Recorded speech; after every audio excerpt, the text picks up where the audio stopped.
Assalamualaikum, salam sejahtera bagi kita semua. Sebelumnya, perkenalkan nama saya Muhammad Irfan Arif Maulana.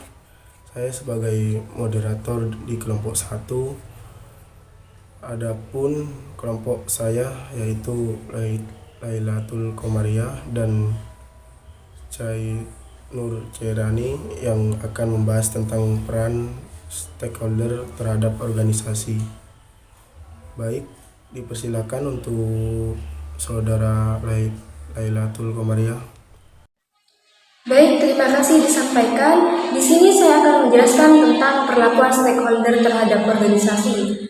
Pengertian pertama yaitu stakeholder adalah semua pihak dalam masyarakat termasuk individu atau kelompok yang memiliki kepentingan atau peran dalam suatu perusahaan atau organisasi yang saling berhubungan dan terikat. Menurut KBBI, stakeholder adalah pihak yang memiliki kepentingan atau pemangku kepentingan suatu organisasi. Kehadiran stakeholder berdampak positif pada upaya organisasi untuk berbuat yang lebih baik dan membuat strategi tentang bagaimana hal itu bisa dikerjakan, melihat bahwa orang akan cenderung memenuhi harapan para pemangku kepentingan karena mereka memiliki hak untuk mendapatkan keadilan dan untuk dilayani. Dengan demikian, perlu adanya perilaku organisasi yang dapat mempengaruhi keterlibatan stakeholder secara berkelanjutan. Berikutnya yaitu hasil pembahasan. Yang pertama ada peningkatan stakeholder baru. Peningkatan stakeholder baru ini dilakukan melalui strategi yang sederhana, seperti penerapan berbagai konsep, pengenalan workshop, dan belajar melalui konsep yang berbagi. Penonton diajak ke atas panggung mencoba memainkan boneka, melihat settingan panggung dari jarak dekat, dan berdialog ringan dengan para penonton atau pemain PPT.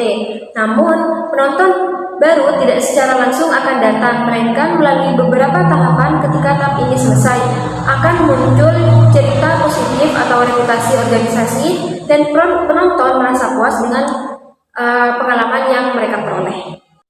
Selanjutnya ada program workshop.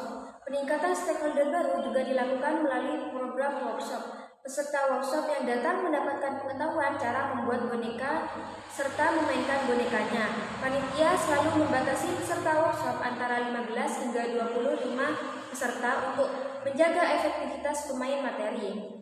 Workshop memberikan dampak sebesar bagi calon stakeholder untuk terlibat, baik sebagai anggota maupun audiens. Bahkan workshop menjadi media seleksi relevan dalam menyaring komitmen calon stakeholder. Yang ketiga ada pemberdayaan media sosial. Peran media sosial di kalangan masyarakat digital ini berperan penting sebagai sarana menebar gaung. Beberapa narasumber penonton mengatakan hal yang senada, bahwa sebelum menjadi penonton setia, mereka mengikuti akun media sosial entah itu Instagram, Facebook, dan Blogspot.